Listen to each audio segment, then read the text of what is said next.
নমস্কার দর্শক বন্ধুরা, মন মাতানো রান্নাঘরে আপনাদের স্বাগত। আজ আমি আপনাদের করে দেখাবো তেলাকুচি শাকের চচ্চড়ি। তেলাকুচি শাকগুলো আমি এভাবে ছিঁড়ে নিয়ে এসেছি।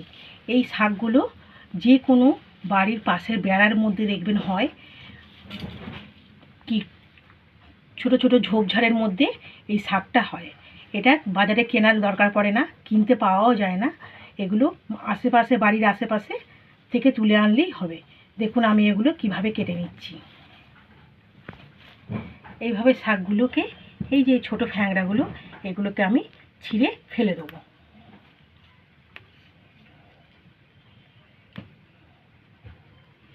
দেখুন এইভাবে আমি এই ছোট ছোট ফ্যাংড়াগুলোকে ছিঁড়ে ফেলে দিচ্ছি।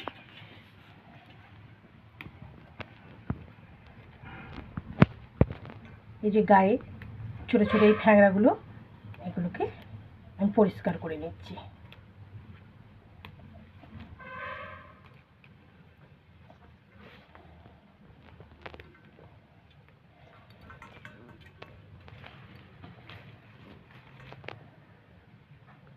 তেলাকুচির শাকগুলো আমার সুন্দরভাবে বাছা হয়ে গেছে।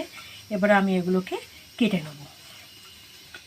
দেখুন প্রত্যেকটা এই শাকের ডাঁটাগুলোকে আমি একসাথে করে এই পাতা সমেতই আমি ডাঁটাগুলো এইভাবে কেটে নেব।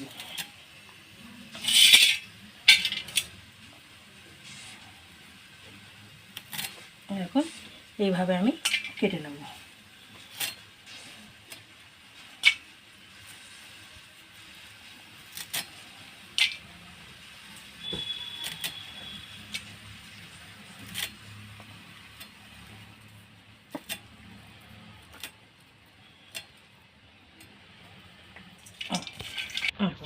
এইভাবে পাতা সমেতই ডাঁটাগুলো আমি কেটে নেব।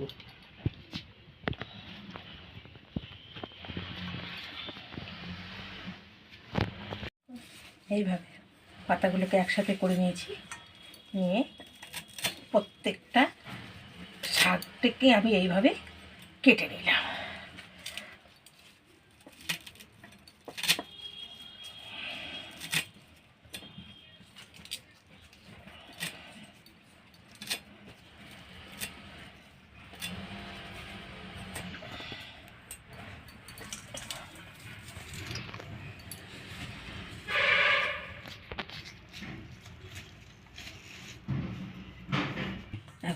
শাকটা আমার কাটা হয়ে গেছে। এবার এর মধ্যে আমি একটু আলু দেবো, আর কিছু দেব না, শুধু একটু আলু। এখন কয়েকটা আলু অল্প করে আমি এর মধ্যে কেটে দেবো।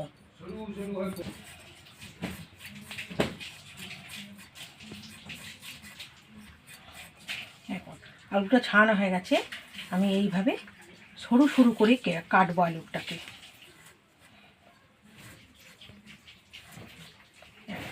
এইভাবে আলুটাকে আমি সরু সরু করে কেটে নিলাম, নিয়ে এর সাথেই দিয়ে দিলাম একসাথেই। আলুগুলো আমার কাটা হয়ে গেছে। এই শাকের মধ্যেই আলুগুলো আমি দিয়ে দিয়েছি। এবার আমি এটা কল থেকে ভালো করে ধুয়ে নিয়ে আসি। দেখুন তেলাকুচি শাকের চচ্চড়ির জন্য আমি একটু সর্ষে বেটে নেব। একদমই অল্প সামান্য সর্ষে, বেশি সর্ষে দেব না, এটুকুনি সর্ষে আর দুটো কাঁচা লঙ্কা।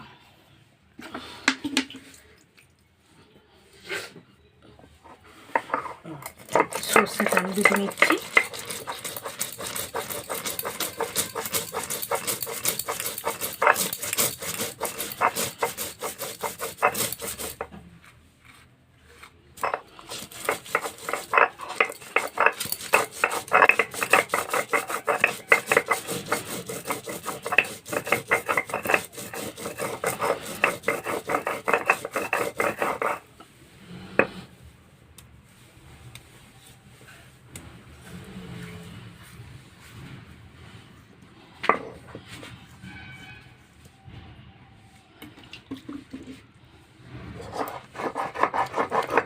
এইভাবে ভালো করে মিহি করে বেটে দিতে হবে সর্ষেটাকে।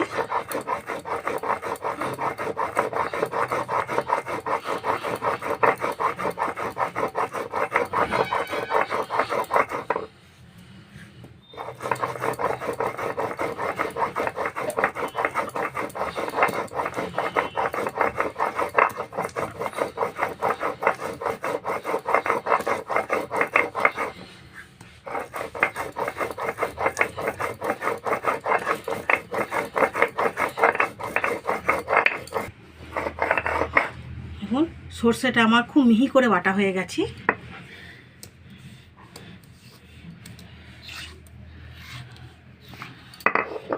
সর্ষেটা এতটুকু খোসা নেই, খোসা সমেতই এটা খুব মিহি হয়ে গেছে, অতএব খোসা ছেঁকে দেবার কোনো দরকার নেই।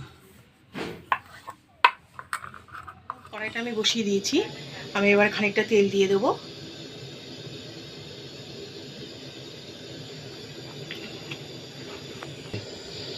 ওই তেলের মধ্যে আমি একটা শুকনো লঙ্কা আর একটু কালো জিরে ফোড়ন দেবো।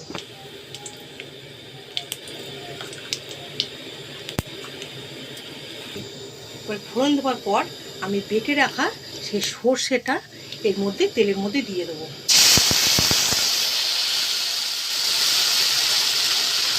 একটু সামান্য জলে গুলে আমি তেলের মধ্যে সর্ষেটা দিয়ে দিলাম।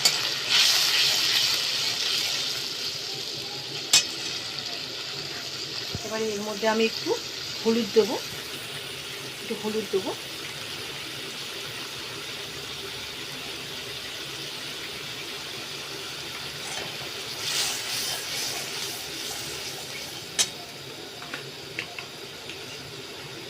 নুন,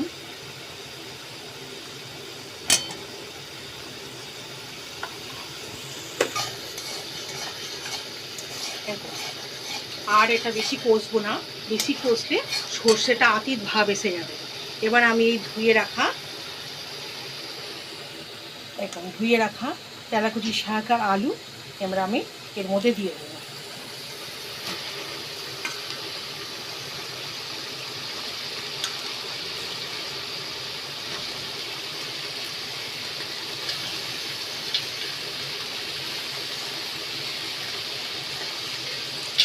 এবার আমি এগুলো ভালো করে সর্ষের সাথে মিশিয়ে দেবো শাকটাকে।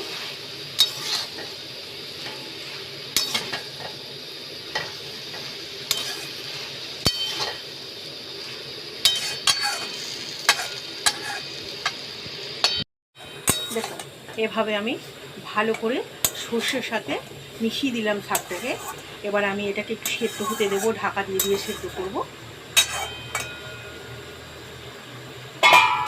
খানিকক্ষণ একটু ঢাকা দিয়ে কষে যাক, ঢাকনাটা সরিয়ে দিলাম। এবার এটা একটু কষা পড়া হয়ে গেছে, আমি আলুটা আর এই ডাঁটাগুলো সেদ্ধ হওয়ার জন্য একটু সামান্য জল দেবো। এই তেলাকুচি গাছের ডাঁটাগুলো খুব সরু সরু, একটু সেদ্ধ হতে টাইম লাগে, আমি একটু সামান্য জল দিয়ে এটাকে সেদ্ধ করে নেব।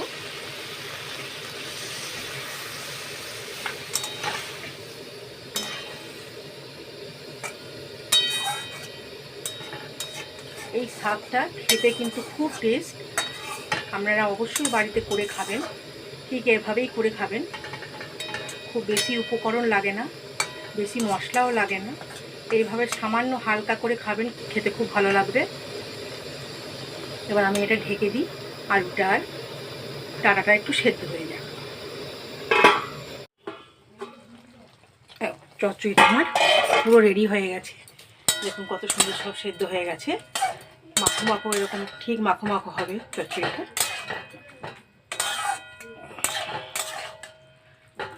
সব সময় পয়সা দিয়ে কিনে সব জিনিসটাই কিনে নিয়ে এসে হয় না, একটু আমাদের আশেপাশে প্রকৃতির মধ্যেও অনেক কিছু আছে যেটা খাওয়া যায়। এইভাবে তেলাকুচি শাকের চচ্চড়ি আপনারা অবশ্যই খাবেন। এবার আমি এর মধ্যে একটু চিনি দিয়ে দেবো স্বাদ মতো, চচ্চড়ি একটু মিষ্টি মিষ্টি খেতে খুব ভালো লাগে।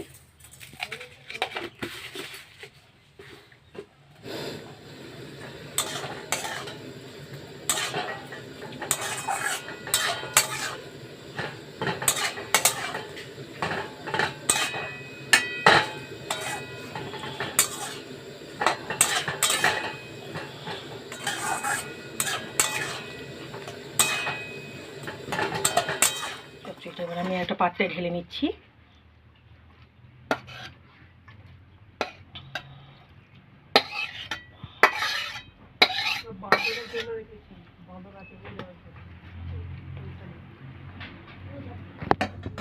দর্শক বন্ধুরা, আমার এই রেসিপিটি যদি আপনাদের খুব ভালো লেগে থাকে তো প্লিজ সাবস্ক্রাইব করুন, লাইক করুন, শেয়ার করুন।